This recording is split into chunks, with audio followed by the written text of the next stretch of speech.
स्वामी जी। बानी हजूर स्वामी जी महाराज। चेतावनी भाग दूसरा, वचन 15वां, शब्द 15वां। मन रे क्यों गुमान अब करना, तन तो तेरा खाक मिलेगा 84 जा पढ़ना। ये श्री हजूर स्वामी जी महाराज की वाणी है। हमारी आत्मा उस परमात्मा का अंश है। हम उस परमात्मा रूपी समुंदर की बूंदें हैं, और जब तक हमारी आत्मा वापस जाकर परमात्मा से नहीं मिलती, उसका जन्म मरण के दुखों से कभी किसी भी हालत में छुटकारा नहीं हो सकता। इसलिए हम सबको उस परमात्मा की तलाश है। महात्मा समझाते हैं कि जे मनुष्य चोला, उस परमात्मा ने अपनी भक्ति और अपने प्यार के लिए हमें बख्शा है।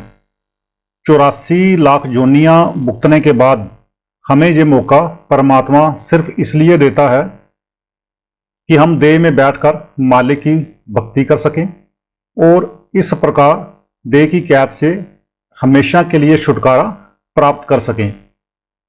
ये जो कुछ भी हम देख रहे हैं, ये 84 का बहुत बड़ा जेल खाना है। इस जेल खाने से निकलने का परमात्मा ने सिर्फ एक ही दरवाजा रखा है, और वो क्या है? वो है मनुष्य का चोला। जो मनुष्य इस शरीर में या इस चोले में बैठकर आत्मा और मन की गांठ खोल लेते हैं, अपने आप को पहचानने के योग्य हो जाते हैं। परमात्मा भी उन पर दया मेहर करके उन्हें अपने साथ मिला लेता है। परंतु अगर मन के अधीन होकर इंद्रियों के भोगों में फंसकर दिन रात बुरे व खोटे कर्म ही करते रहेंगे, तो इन कर्मों का नतीजा हमें बार बार इस 84 के जेल खाने में आकर भुगतना पड़ेगा। गुरु नानक साहिब जी उपदेश देते हैं, लख 84 जोनी सवाई, मानस को प्रभु दिय बड़ी आई। इस पौड़ू ते जो नर चूके, सो आई जाई दुख पाइंदा। परमात्मा ने सारी दुनिया की रचना करके इस 84 लाख जुन्नों में बांट दिया है। बड़ाई किसे बख्शी है? मनुष्य चोले को बड़ाई बख्शी है। ये सीढ़ी का आखिरी पैदान या आखिरी डंडा है। अगर पैर फिसलेगा तो सीधे नीचे आकर गिरेंगे, और अगर मालिक की भक्ति करके मालिक से विशाल कर लेंगे, उससे मिल जाएंगे, तो वह हमें अपने साथ मिला लेगा और फिर विशोह नहीं होगा। अगर हम परमात्मा को भूलकर मन के ताबे होकर दिन रात बुरे और खोटे कर्म करते रहेंगे, तो इस सीढ़ी से नीचे गिर जाते हैं, अर्थात मनुष्य के जन्म से वापस नरकों में जाना पड़ता है, निचली जोनियों में जाना पड़ता है, जिनमें से पहले ही बड़ी मुश्किल से निकले थे। गुरु रामदास जी समझाते हैं, काया नगरू नगरू है नीको, बिची सौदा हरी रस कीजिए। हमारा शरीर एक बड़ा सुंदर नगर है। इसमें बैठकर हम हरि का सौदा खरीद सकते हैं। ऐसा और कोई भी चोला नहीं है जिसमें बैठकर हम ये सौदा कर सकें। मनुष्य का शरीर ही नाम रूपी दुकान है। इसमें आने का यही लाभ है कि हम नाम का सौदा खरीदें, मालिक की भक्ति करें, लेकिन हम दुनिया के जीव इस देह में बैठकर उस परमात्मा को भूल जाते हैं। विषय विकार शराब कबाब से हमें फुर्सत ही नहीं मिलती। हम समझते हैं जे जग मिठा, अगला किन टिठा, और बाबर बाइश कोश के आलम दोबारा नेस्त। हम सोचते हैं कि शायद परमात्मा ने ये इंसान का जामा हमें भोग विलास या दुनिया के धंधे या कारोबार के लिए बख्शा है। हम इंद्रियों के भोगों में इतने फंस जाते हैं कि और तो और अपनी मौत को भी भूल जाते हैं। देख रहे हैं कि हमारे साथी किस तरह चले जा रहे हैं, हमारे आस पड़ोस रिश्तेदार, हम देखते रहते हैं कि किस तरह से बारी बारी सब लोग जा रहे हैं। उनको ले जाकर हम शमशान भूमि में भी छोड़ आते हैं, लेकिन हमारे दिल में ये विचार या ख्याल पैदा नहीं होता कि एक दिन हमें भी इस घाटी पर पहुंचना है। हम समझे बैठे हैं कि शायद मौत लोगों के लिए आई है, हमारे लिए तो आमोद परमोद है, दुनिया के धंधे और कारोबार हैं। स्वामी जी महाराज हमें इस गलतफहमी की नींद से बेदार करते हैं। आप फरमाते हैं कि भाई इस बात को अच्छी तरह सोच कर देख, इस दुनिया को आंखों के सामने रखकर देख, मौत के बाद तेरे सब यार दोस्त भाई बहन इकट्ठे होकर तुझे उठाकर शमशान भूमि में ले जाएंगे और जिस देह का तू इतना मान करता है, जिस पर तुझे इतना नाज है, उसे आग के सुपुर्द कर देंगे या मिट्टी में दबा देंगे। और जिस तरह अब लोगों की मिट्टी हमारे पैरों के नीचे रोंदी जा रही है, इसी तरह हमारी मिट्टी भी लोगों के पैरों तलों रोंदी जाएगी। अगर हमारी ये दुर्दशा होनी है तो फिर हम मान किस चीज का करते हैं? क्या जवानी का गुरूर करते हैं? कभी किसी का बुढ़ापा नजर नहीं आया? दम दौलत का मान करते हैं तो क्या खंगालों को कभी सड़कों पर ठोकरें खाते नहीं देखा? सेहत या अच्छे स्वास्थ्य का अभिमान करते हैं तो क्या अस्पतालों में बीमारियों की चीख पुकार नहीं सुनी? अतएव आप प्यार के साथ समझाते हैं कि मन में अहंकार नहीं करना चाहिए। कबीर साहब जी उपदेश देते हैं, लूट सके तो लूट ले राम नाम नित लूट, अतकाल पछताओगे जब तन जाएगा छूट। जब अंत में इस देह को छोड़ते हैं तब पछताना पड़ता है कि हमने इस देह में बैठकर किस चीज को इकट्ठा किया, कौन सी चीज है जो हमारे साथ देगी। जिनको सारी उम्र अपना अपना कहते थे, उन्हें एक पल भर में भी छोड़कर अलग हो जाते हैं। कबीर साहब जी फरमाते हैं, ये तन है कागज की पुड़िया, बूंद पड़त गल जाओगे, कहत कबीर सुनो बे साधो, एक नाम बिना पछताओगे। जिस प्रकार कागज की पुड़िया पर अगर पानी गिर जाता है तो कागज गल जाता है, इसी प्रकार हमारी देह को भी गल जाना है, आग या मिट्टी में जाकर खत्म हो जाना है। आखिर मौत के वक्त हमें पछताना पड़ता है कि हमने अपने अमूल्य समय को व्यर्थ में बर्बाद कर दिया। गुरु नानक साहब जी फरमाते हैं, बिनु नावे को संगी न साथी, मुक्ते नामो त्रिव्यानिया। भैया नाम के बगैर कोई भी आपकी सहायता ना तो कर सकता है और ना ही कर सकेगा। आप किस चीज का मान करते हैं, किस बात का अहंकार करते हैं? वह कौन सी चीज है जिसे हम अपना बना सकते हैं, जिसे अपना बनाकर ही वापस जाकर हमें परमात्मा से मिलना है? तो वो क्या है? वो है नाम। उसे तो भूले फिरते हैं, उसकी ओर तो हमारा कोई ख्याल और ध्यान ही नहीं है। जिनका संबंध जहाँ ताल्लुक हमारी देह से है, उनको हम सारी उम्र अपना अपना कहते हैं और उन्हें अपना बनाने की कोशिश करते हैं। महात्मा हमें इस बेसुधी की नींद से सचेत करते हैं और समझाते हैं कि भाई उस अंतिम समय को आंखों के सामने रखकर देख। देह या शरीर का मान क्या करता है? ये तो काल का पिंजरा है, का किराए का मकान है। किसी को 40-50 साल के लिए मिला है तो किसी को 80-90 साल के लिए। जब हमारा सांसों का भंडार खत्म हो जाता है तो हम सबको इस देह को यहीं छोड़कर जाना पड़ता है। कबीर साहब जी फरमाते हैं, लकड़ी कहे लोहार को तू क्या जा रे मोई, एक दिन ऐसा आएगा मैं जारोगी तो ही।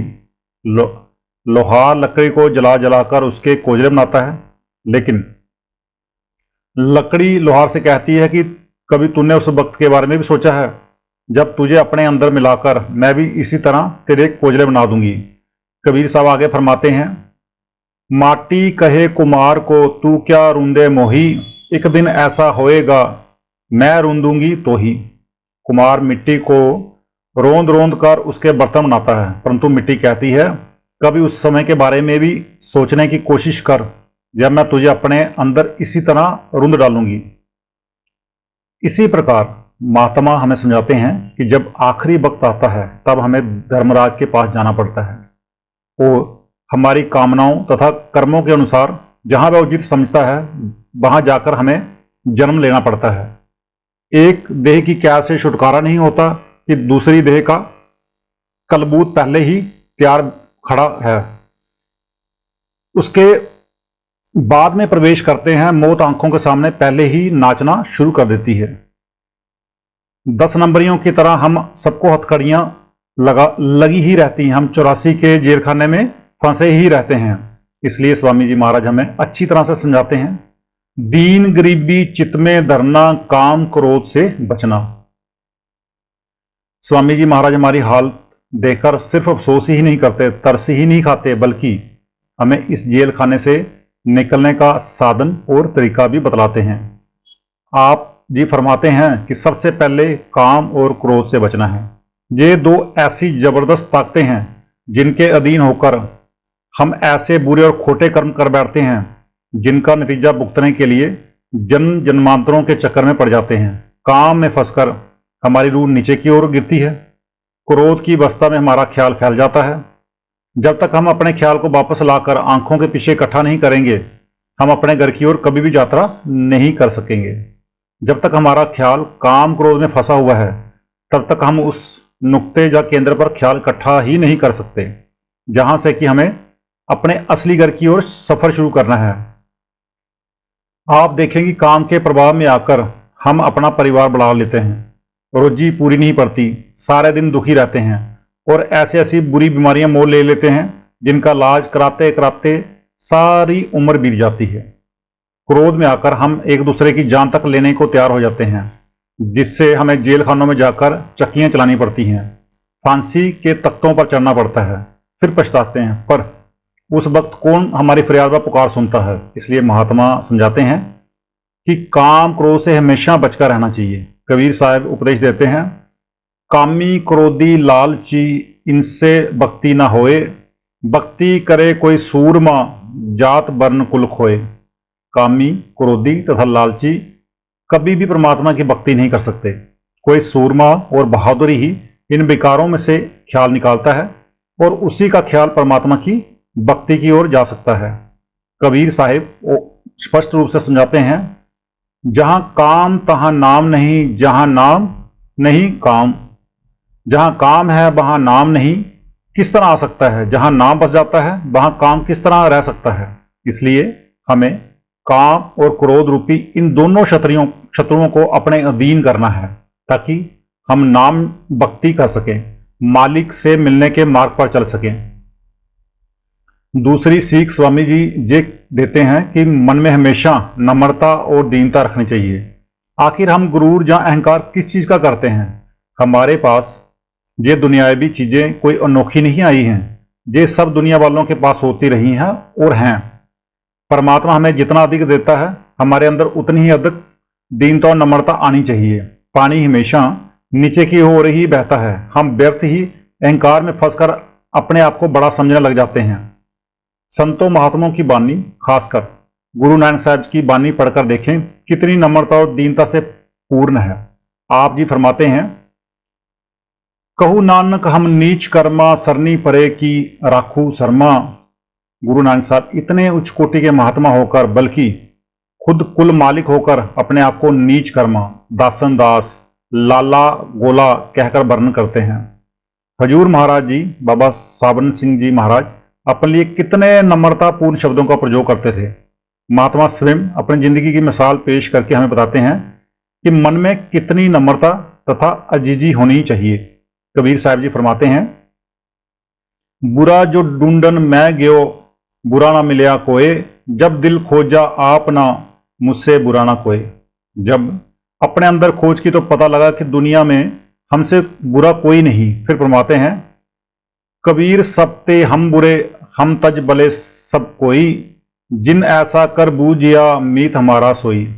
ये स्वाभाविक है कि जो मनुष्य अपने आप को नीचा समझेगा तथा अपनी त्रुटियों को देखेगा, वही उन्हें दूर करने की कोशिश भी करेगा। जो सारी उम्र दुनिया को ही बुरा तथा छोटा समझता है और अपने आप को अच्छा और बड़ा समझता रहता है, वह अपने दोष या नुक्स किस प्रकार दूर करेगा? उसके नुक्स तो और भी बड़े हो जाते हैं। हमारे मन में जितनी नम्रता और दीनता होती है, हमारा ख्याल उतना ही अधिक मालिक की भक्ति की ओर जाता है। इसलिए महात्माओं ने तन, धन और मन की सेवा रखी है, ताकि हमारे मन में नम्रता तथा दीनता बनी रहे। जब हम इस तन के द्वारा साध संगत की सेवा करते हैं, तो हमारे अंदर से खुद ही जहां अहंकार निकल जाता है। जो धन दौलत का अहंकार हमें एक दूसरे के साथ बैठने नहीं देता, एक दूसरे के साथ चलने नहीं देता, जब हम एक समान होकर साध संगत की सेवा करते हैं, तो वह अहंकार हमारे अंदर से अपने आप निकल जाता है। संतों महात्माओं ने तन की सेवा इसलिए रखी है, जिस तन की वजह से हम मान बढ़ाई में इतने फंसे हुए हैं उसके प्रति हमारा मोह तथा प्यार ना रहे और वह साध संगत की सेवा में लग जाए। मन की सेवा है मन को इंद्रियों के भोगों की ओर जाने से रोकना, उसे विषय विकार शराब कबाब आदि की ओर से हटाना। ये तन मन और धन की सेवा संतों ने इसलिए रखी है कि हम सूरत शब्द की सेवा कर सकें, हमारे मन में नम्रता और दीनता आ जाए और हमारा ख्याल अथवा हमारी सूरत उस शब्द या नाम को पकड़ सके। महात्माओं ने सूरत शब्द की सेवा को सबसे श्रेष्ठ और उत्तम सेवा बताया है। जो स्वामी जी महाराज फरमाते हैं कि भाई मालिक की भक्ति करने के लिए काम क्रोध को छोड़ना चाहिए, मन में नम्रता और दीनता रखनी चाहिए ताकि हम परमात्मा की भक्ति करने के योग्य बन सकें। प्रीत प्रतीत गुरु की करना, नाम रसायन घट में जरना। आप फरमाते हैं कि गुरुमुखों के साथ प्रीति करनी चाहिए, उन पर प्रीति करनी चाहिए। जब उनके प्रति प्रेम और विश्वास रखते हुए हम मालिक की भक्ति करते हैं, नाम की कमाई करते हैं, तब जाकर वह नाम रूपी रसायन प्राप्त होता है। उस नाम रूपी रसायन को अपने अंदर हजम करने की, अपने अंतर में जज्ब करने की कोशिश करनी चाहिए। जब तक गुरुमुखों के साथ हमारी प्रीत नहीं होगी तब तक हमारी उन पर प्रीति नहीं हो सकेगी। आप देखें कि जिन मित्रों और साथियों के साथ हमें प्यार होता है उन पर हमें कितना विश्वास और भरोसा होता है। उनके प्यार में बंधे हुए उन पर विश्वास करके हम उनके साथ हजारों लाखों रुपए का लेन देन कर लेते हैं। जब कोई दुख या तकलीफ होती है तो हम उनकी सलाह भी लेते हैं और मानते भी हैं कि वे जो भी सलाह देंगे वह हमारे भले के लिए है, हमारे फायदे के लिए होगी। हम उनकी सलाह पर चलने की कोशिश भी करते हैं। दुनिया के कार्यों में भी बगैर भरोसे और विश्वास के एक कदम भी चलना कठिन है। हम रोज हवाई जहाज़ों में सफ़र करते हैं, हमें इंजीनियरों पर भरोसा है कि उन्होंने ऐसी चीज़ बनाई है कि जिसमें बैठने से हमारी जान को कोई खतरा नहीं है। हम दिल्ली जाने के लिए ग्रांड ट्रंक रोड पर मोटर दौड़ा चले जाते हैं क्योंकि हमें पूरा भरोसा है कि ये सड़क सीधी दिल्ली को जाती है, और साथ ही हमें ये भी भरोसा है कि रास्ते में जितनी भी नदियाँ आती हैं उन पर अच्छे पुल बने हुए हैं। हम बेखटके मोटर चलाते जाएं, हमारा मन जरा भी नहीं डरता। इसी प्रकार जब तक हमारे मन में भरोसा नहीं आता हमारा मन कभी भी मालिक की भक्ति की ओर नहीं जा सकता। अगर मन में थोड़ा सा भी भ्रम पैदा हो जाए, जरा सा संशय या संदेह उठ खड़ा हो, जहाँ कोई डर उत्पन्न हो जाए, तो हम मन तत्काल मालिक की भक्ति और नाम की कमाई करना छोड़ देता है। इसलिए स्वामी जी महाराज सतगुरु से प्रीति करने का उपदेश देते हैं। हम संतों महात्माओं की वाणी पढ़ते हैं ताकि हमारे मन में मालिक से मिलने का शौक बना रहे, मालिक का प्यार बना रहे। हम संतों महात्माओं का सत्संग सुनते हैं ताकि हमारा उन पर विश्वास बना रहे, हमारे अंतर में उनके लिए प्यार उत्पन्न हो और हमारा मन उनके आदेश के अनुसार नाम का अभ्यास करने में लगा रहे। फिर स्वामी जी महाराज फरमाते हैं कि प्रीति और प्रीति से साथ जब हम नाम की कमाई करते हैं तो उसके फलस्वरूप मालिक की ओर से मिलने वाली बख्शीश को हम अपने अंदर ही हजम करने की कोशिश करना चाहिए। उसे कौड़ियों की तरह उछालते नहीं फिरना चाहिए। लोगों को लड़के लड़कियां देना नहीं शुरू कर देना चाहिए। जो कुछ परमात्मा ने दिया है उसे अहंकार में आकर जहाँ मान बढ़ाई की भावना के वश में होकर व्यर्थ नष्ट नहीं करना चाहिए। उस दौलत को हम जितना अधिक संभाल कर रखेंगे परमात्मा हम पर उतनी ही और बख्शीश तथा दया करेगा।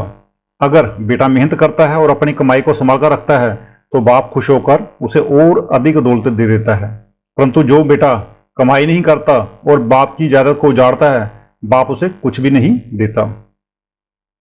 जब तक पुत्र कीमती वस्तु को संभालने के योग्य नहीं बनता तब तक पिता कभी भी अपनी संपदा पुत्र के हवाले नहीं करता। इसलिए स्वामी जी महाराज समझाते हैं कि अगर मालिक को दया मेहर करना है तो वह जरूर करेगा, परंतु हमें उस बख्शीश को हजम करने के योग्य बनना चाहिए। गुरु अमरदास जी भी यही उपदेश देते हैं, पारखियां बत्थू संभाली लई गुर सोजी होई, कि जिन्हें इस वस्तु की परख होती है वे इस दौलत को बहुत संभाल कर रखते हैं। हम दिन भर में थोड़ा ही कमाते हों पर उसे जोड़ कर रख लें तो धीरे धीरे हमारे पास काफी बड़ी पूंजी जमा हो जाएगी। इसके विपरीत अगर हम दिन भर की कमाई शाम को जाया कर देते हैं तो हमारी सारी मेहनत ही फिजूल चली जाती है। इसलिए महात्मा समझाते हैं कि दुनिया की मान बढ़ाई में फंसकर, जहां लोगों से मत्थे टिकवा कर परमात्मा की दी हुई दौलत को व्यर्थ नहीं खो बैठना चाहिए। मन में बड़ी नम्रता और दीनता रखनी चाहिए ताकि उस दौलत को कोई हमसे छीन ना ले। यही कबीर साहब जी फरमाते हैं, नाम रतन धन पाए कर गांठ बांध ना खोल, नहीं पटन नहीं पारखी नहीं गाहक नहीं मोल। आप फरमाते हैं कि भाई उस नाम रूपी दौलत को पाकर इतनी अच्छी तरह मजबूती से गांठ बांध ले कि उसकी खुशबू तक बाहर न जाए। कबीर साहब जी फरमाते हैं, इस नाम रूपी अनमोल रतन का ना कोई अधिकारी है, ना ही किसी को इसकी परख है, ना कोई इसका सच्चा ग्राहक है और ना ही कोई इसकी कीमत दे सकता है। उस परमात्मा ने हम पर यह बख्शिश हमारे लिए ही की है। जितना हम इसे अपने अंदर हजम करने की कोशिश करेंगे, परमात्मा हम पर उतना ही अधिक दया मेहर बख्शिश करेगा। महात्मा कौन सी दौलत को संभाल कर रखने का उपदेश दे रहे हैं? नाम या शब्द की कमाई की दौलत को। ये नाम या शब्द क्या है? ये कोई लफ्ज नहीं है, ये एक वह ताकत है जिसने सारी दुनिया की रचना की है, जिसके आधार पर संपूर्ण खंड ब्राह्मण टिके हैं और जो हम सबके अंतर में मौजूद है। हम सबके अंदर दिन रात दुनकारें दे रही है। हम इस शब्द जहां नाम के साथ तब जुड़ सकते हैं जब हम अपने ख्याल को 9 द्वारों से निकालकर आंखों के पीछे इकट्ठा कर लें। शरीर में हमारे सोचने का जो केंद्र है वह हमारी आंखों के पीछे है। इस केंद्र से ही हमारा सबका ख्याल नीचे 9 द्वारों में उतरता है। ये 9 द्वार हैं, 2 आंखें, 2 कान, 2 नाक के छिद्र, मुंह तथा नीचे 2 इंद्रियों के छिद्र। इन्हीं 9 द्वारों से हमारा ख्याल सारी दुनिया में फैल रहा है। हमें अपने फैले हुए ख्याल को वापस लाकर फिर उसी केंद्र पर एकत्रित यानी कि इकट्ठा करना है जहां से उतरकर ये नीचे आया है। इस केंद्र को महात्माओं ने 10वीं गली, गर्दर, तीसरा तिल, शिवनेत्र, मुक्ति का दरवाजा आदि नामों से पुकारा है। तीसरी पातशाही श्री गुरु अमरदास जी समझाते हैं, 9 दर ठाके दाबतू रहाए, 10वें निज गरीबासा पाए, ओथे अनहद शब्द बजही दिन राती, गुरुमति सबदू सुनावनिया। आप फरमाते हैं कि जब तू अपने ख्याल को 9 द्वारों से निकालकर आंखों के पीछे तीसरे तिल में जो तेरे असली घर का दरवाजा खड़ा करेगा तो तुझे अपने आप पता चल जाएगा कि उस नुक्ते या केंद्र पर मीठी से मीठी तथा सुरीली से सुरीली आवाज दुनकारे दे रही है। ये मालिक के दरगाह से उठ रही है और हम सबके अंदर है। वहां किसी कौम का सवाल नहीं, किसी मजहब का सवाल नहीं, किसी मुल्क का सवाल नहीं। चाहे कोई हिंदू होकर अंदर जाए, चाहे कोई सिख या ईसाई अंदर होकर जाए, सबको एक ही रास्ते से अंदर जाना है और अपने ख्याल को उसी शब्द या नाम के साथ जोड़ना है। भिन्न भिन्न धर्मों, जातियों, देशों तथा भिन्न भिन्न समय में आए अलग अलग महात्माओं ने उसी शब्द को भिन्न भिन्न लफ्जों और नामों के द्वारा हम दुनियादारों को समझाने का प्रयत्न किया है। गुरु नानक साहब जी ने इस ताकत का कई लफ्जों के द्वारा वर्णन किया है। आप उसे गुरु की बानी, दुर की बानी, सच्ची बानी, अमृत बानी, निर्मल बानी, हुक्म, नाद, नाम आदि कहते हैं। इसी को राम नाम, अकथ कथा, हरि कीर्तन, मंगल गान आदि भी कहा है। गुरु साहिबानों ने कई लफ्जों के द्वारा उस नाम या शब्द की महिमा करने का जतन किया है। हिंदू ऋषियों, मुनियों तथा महात्माओं ने वेदों, शास्त्रों में इसी को राम नाम, रामधुन, आकाशवाणी, निर्मल नाद, दिव्य धुन आदि नामों से पुकारा है। मुसलमान फकीरों ने इसे कलमा तथा हजरत ईसा ने इसे बर्ड या लोगास कहा है। लफ्ज अलग अलग हैं परंतु वस्तु एक ही है। हमें लफ्जों से कोई वाद विवाद नहीं है। चाहे जिस लफ्ज के द्वारा अपने ख्याल को वापस मोड़कर आंखों के पीछे इकट्ठा कर लीजिए। हमारा असली उद्देश्य तो अपने ख्याल को सच्चे शब्द या सच्चे नाम के साथ जोड़ना है। उस सच्चे शब्द को ना आंखें देख सकती है, ना कान सुन सकते हैं और ना जवान उसका वर्णन ही कर सकती है। उसे हुजूर महाराज बाबा सावन सिंह जी महाराज अलिखित कानून और अनबोली भाषा कहते थे। सच्चा शब्द आंखों से नीचे नीचे नहीं मिलता, वह आंखों के पीछे तीसरे तिल अथवा शिव नेत्र में निरंतर गूंज रहा है। जब तक हम अपने ख्याल को उस नुक्ते या केंद्र पर इकट्ठा नहीं करते जहां वह दाता दान दे रहे हैं, जहां नाम रूपी अमृत बस रहा है, हम उस अमृत को पीने के योग्य किस तरह से हो सकते हैं। स्वामी जी महाराज समझाते हैं कि जब भी परमात्मा हमारे अंदर उस नाम की दात बख्शे और उसकी दया मेहर से अंदर रूहानी नज़ारे दिखाई देने लगें, तो हमें चाहिए कि हम उन्हें अपने अंदर ही हजम करने की कोशिश करें। कभी भी इन बख्शिशों को बाहर दिखाने और व्यर्थ नष्ट करने की कोशिश नहीं करनी चाहिए। हम कितने दुख और कितनी मुसीबतें उठाकर उस बख्शीश को प्राप्त करते हैं, किस लिए? क्या लोगों को बेटे बेटियां देने के लिए, जग में मान बड़ाई पाने या औरों से मत्थे टिकवाने के लिए? नहीं, ऐसा करना हमारी गलती है। जितना हम उस दात को संभालेंगे, परमात्मा हम पर उतनी ही अधिक दया मेहर या बख्शिश करेगा। मन मलिन के कहे न चलना, गुरु का वचन हिये बिच रखना।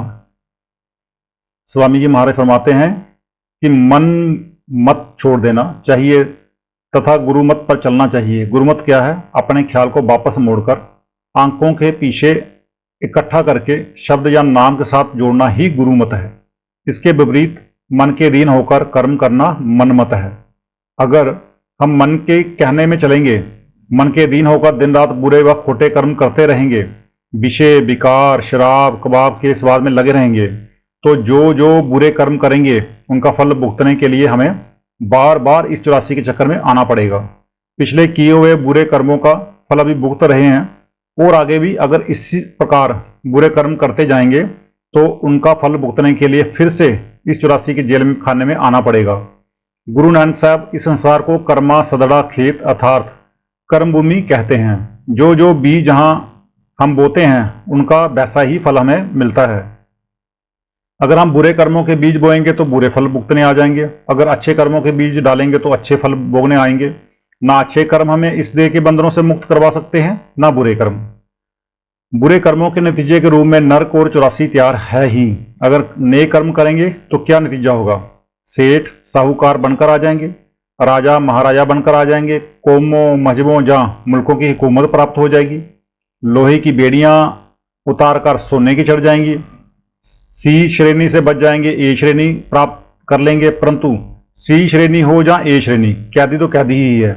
अगर बहुत ही अच्छे कर्म होंगे तो ज़्यादा ज़्यादा हम स्वर्गों वैकुंठों में पहुंच जाएंगे, परंतु ये भी भोग जो नहीं है, निश्चित समय अथवा खास मियाद के लिए ही है। उसके बाद वापस इसी 84 के जेल खाने में नरकों में आना पड़ता है।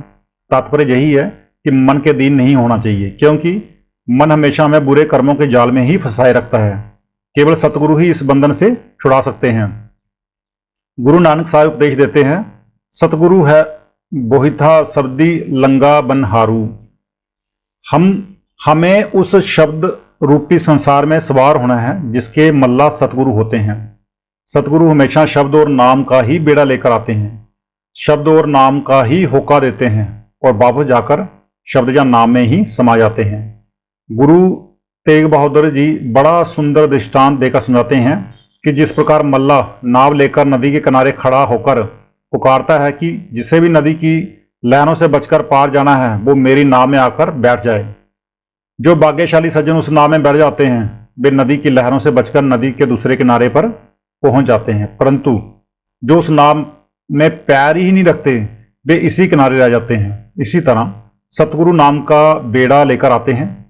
जो लोग उनका उपदेश मानकर उनके कहने के अनुसार शब्द या नाम की कमाई करते हैं वह हमेशा के लिए भवसागर से पार हो जाते हैं। गुरु रामदास जी बड़ी अच्छी तरह समझाते हैं, राम नामू है ज्योति सवाई ततु गुरुमति काड़ी ले आइए।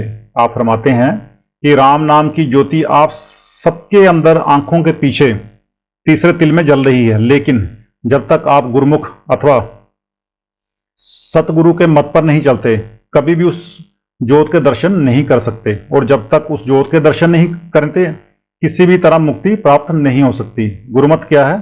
आप जी फरमाते हैं, 9 दरवाजे 9 दर फीके रसू अमृत 10 चुईजे।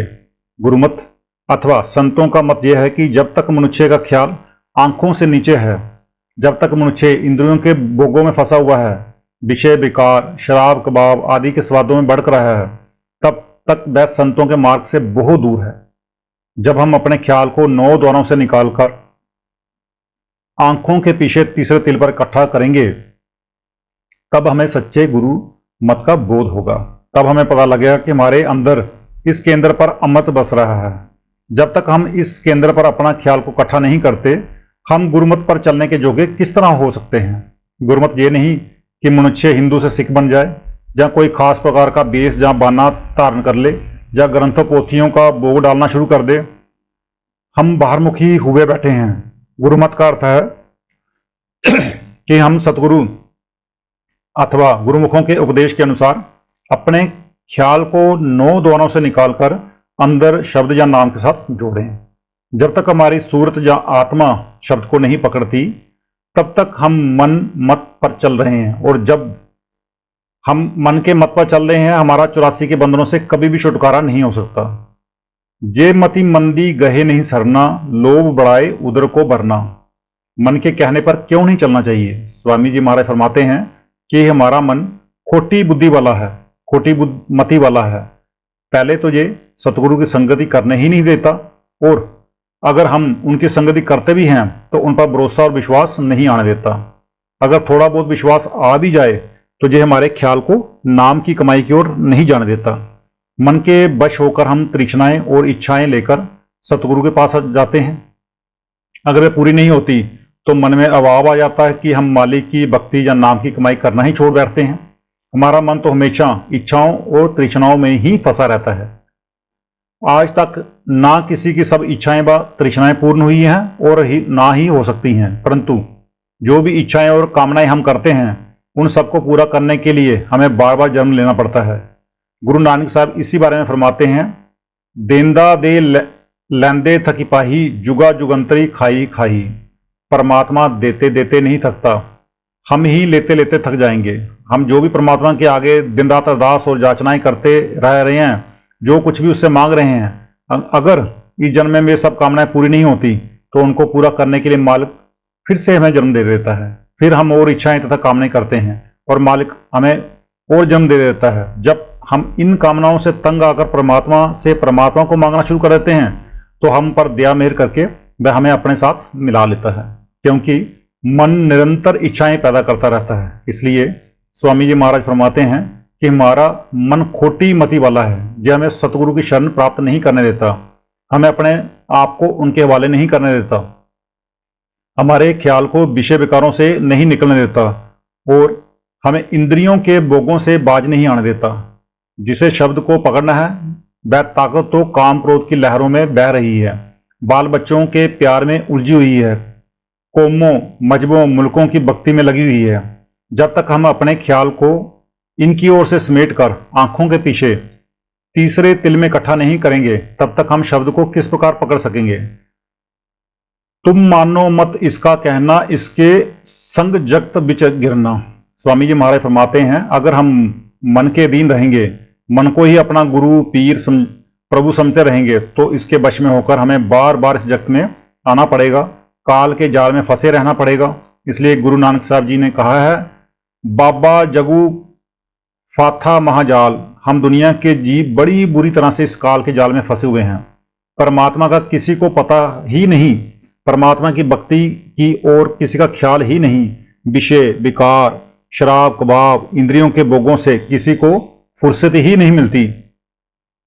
पिछले कर्मों का नतीजा अब इस जन्म में भुगत रहे हैं, तथा इसी तरह बुरे और खोटे कर्म करने में दिन रात लगे हुए हैं और उन्हीं में डूबे हुए हैं। ये भूले बैठे हैं कि उनका फल भोगने के लिए हमें फिर से इस 84 के जेल खाने में आना पड़ेगा। इसलिए स्वामी जी महाराज हमें समझाते हैं कि अगर हम मन के अधीन रहेंगे तो इस 84 के बंधनों से हमारा कभी भी छुटकारा नहीं हो सकेगा। परंतु अगर हम नाम के अधीन हो जाते हैं, शब्द के ताबे हो जाते हैं, तो जहां से ये शब्द उठ रहा है हमें पकड़कर वह वहीं ले जाएगा। ये शब्द सचखंड से आ रहा है और दिन रात हमारे अंतर में दुनकारे दे रहा है। अगर हम अपने आप को शब्द के सुपुर्द कर दें तो वह हमारी आत्मा को खींचकर वापिस सचखंड में ले जाएगा और हमारा जन्म मरण के दुखों से, देह के बंधनों से हमेशा के लिए छुटकारा हो जाएगा। इस मूर्ख को समझ पकड़ना, गुरु के चरण कभी ना बिसरना। आप जी फरमाते हैं कि हमारा मन मूर्ख है जो अपना फायदा नहीं सोचता, जे खुद ही काल के जाल में फंसकर दुखी हो रहा है। इसलिए स्वामी जी महाराज फरमाते हैं, हमें होशियारी और बुद्धिमानी के साथ मन को वश में करने की कोशिश करनी चाहिए। मन जो कि दुनिया में फंसा हुआ है किस प्रकार वश में आता है। हमें सतगुरु के बताए हुए उपदेश और सुमरन के द्वारा इसे तीसरे तिल पर इकट्ठा करना है।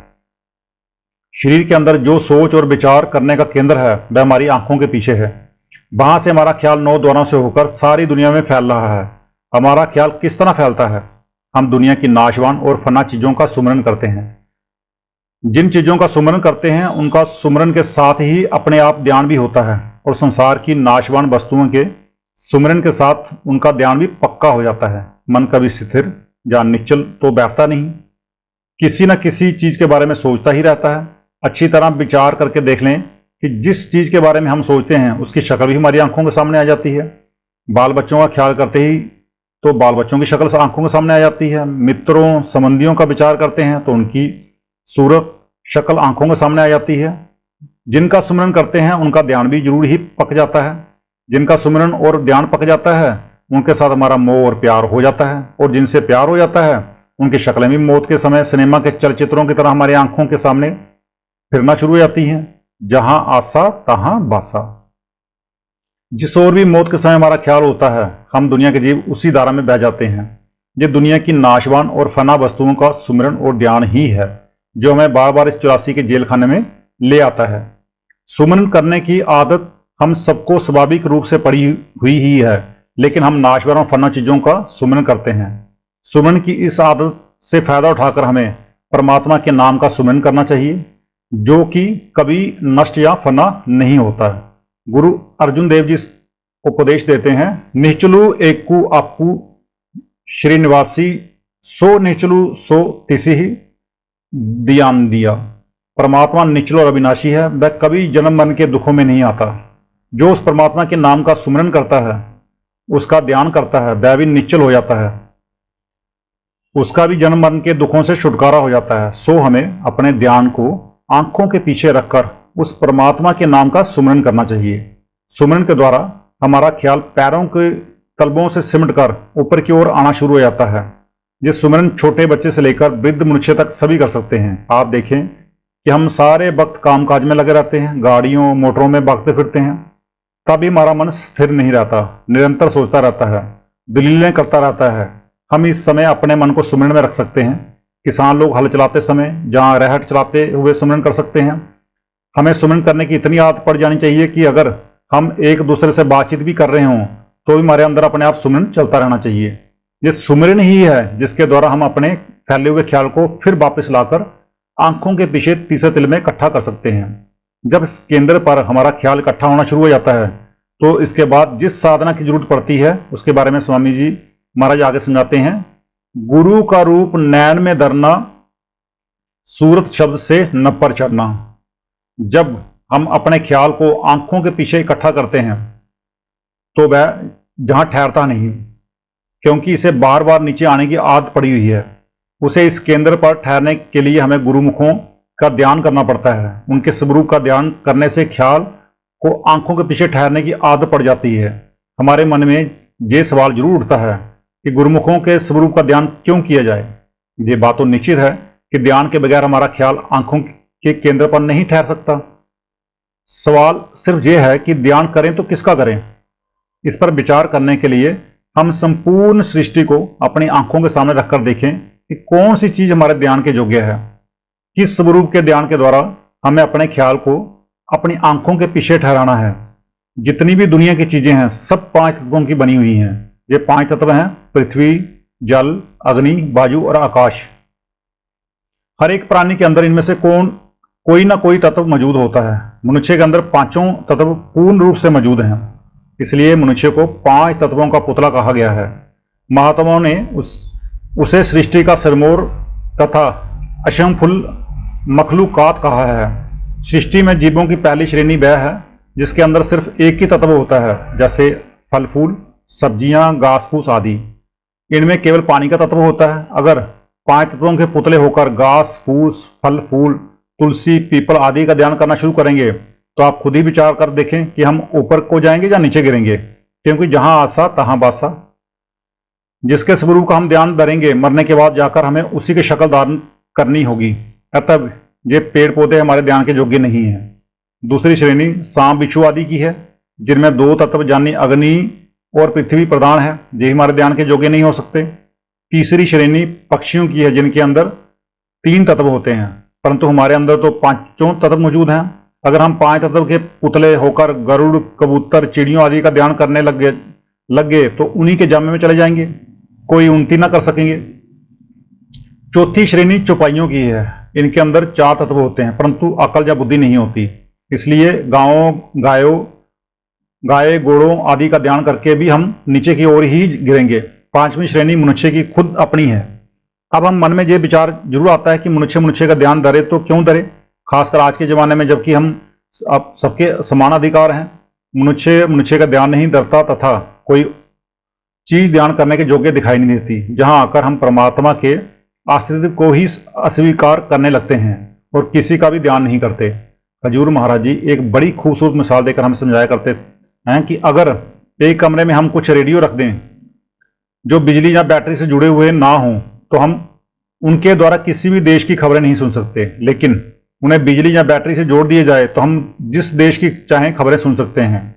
हमें उन गुरुमुखों को, मालिकों के उन भक्तों और प्यारों को ढूंढना है जिनकी लिव उस परमात्मा के चरणों में लगी हुई है।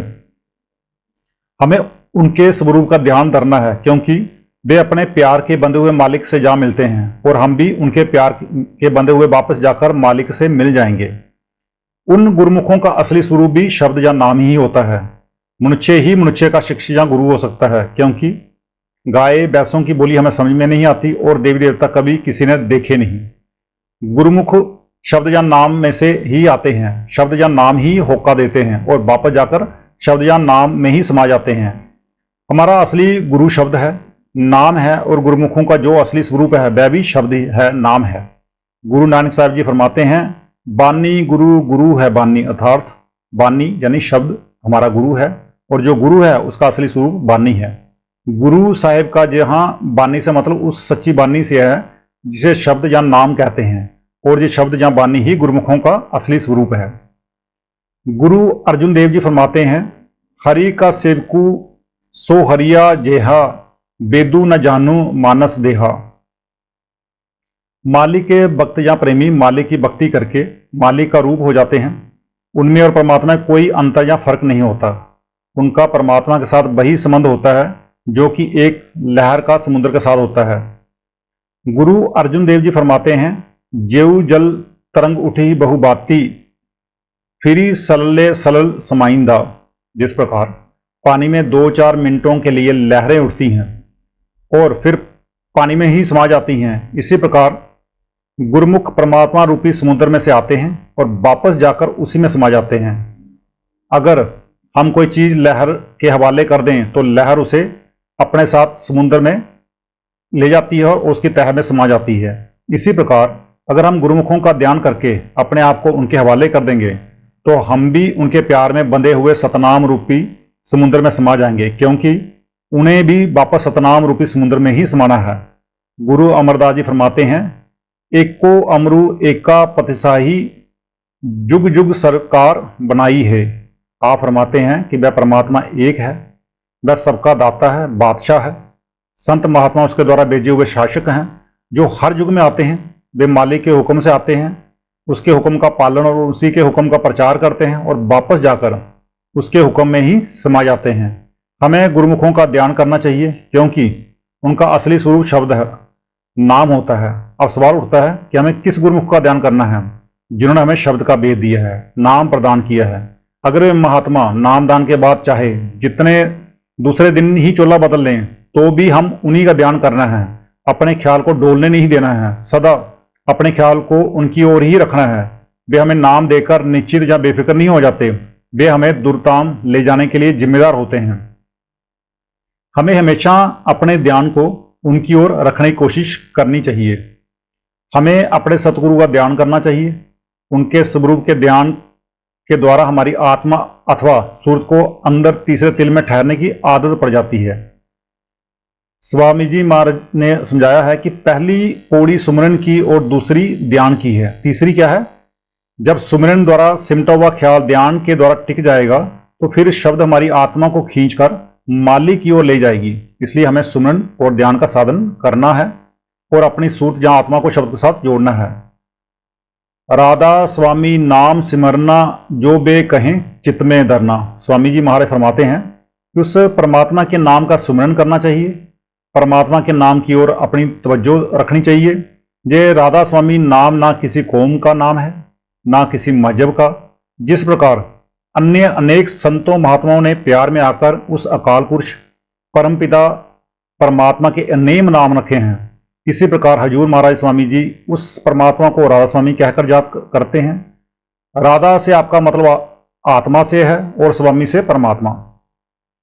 आम संतों महात्माओं ने हमारी आत्मा और परमात्मा के संबंध को स्त्री और पति का संबंध कहकर याद किया है। स्वामी जी महाराज का मतलब राधा से आत्मा और स्वामी से मतलब आत्मा के मालिक से है। जैसे परमात्मा के और कई नाम हैं, वैसे राधा स्वामी भी उसका एक नाम है। ये कोई जाति या धर्म नहीं है और ना ही हमें स्वामी जी महाराज की इस उच्च शिक्षा को किसी जाति या धर्म का रूप देने की कोशिश करनी चाहिए। उनकी शिक्षा सारे संसार के लिए है और किसी भी जाति या धर्म या व्यक्ति उनकी शिक्षा से लाभ उठा सकता है। महात्मा तो हमेशा केवल रूहानियत जब प्रचार करते हैं, सच्चे नाम का होका देते हैं, वे जहां पर कोई कौम मजहब या मुल्क बनाने के लिए नहीं आते। इस शब्द में स्वामी जी महाराज ने हमें बड़ी अच्छी तरह से समझाकर उपदेश दिया है कि हमें क्यों परमात्मा की भक्ति करनी है, परमात्मा ने हमें ये इंसान का जामा क्यों बख्शा है, किस प्रकार हम गुमान और अहंकार में आकर अपना कीमती वक्त को खो रहे हैं, किस तरह काम क्रोध की लहरों में बह रहे हैं, मन में नम्रता और दीनता क्यों रखनी चाहिए, किस तरह गुरुमुखों से प्रीति करनी चाहिए तथा उन पर प्रीति या भरोसा रखना चाहिए, और जो नाम की कमाई करते हैं उसे हमें अपने अंदर हजम करने की क्यों कोशिश करनी चाहिए। आपने समझाया है कि मन का कहना क्यों नहीं मानना चाहिए, सतगुरु के कहने पर क्यों चलना चाहिए, सुमिरन कैसे करना है, ध्यान किसका और किस तरह करना है, और आत्मा को शब्द के साथ किस प्रकार जोड़ना है। अतः हमें भी चाहिए कि उनके उपदेश से फायदा उठाकर शब्द की कमाई करें ताकि हमारा इस देह में आने का असली उद्देश्य पूरा हो सके। राधा स्वामी जी।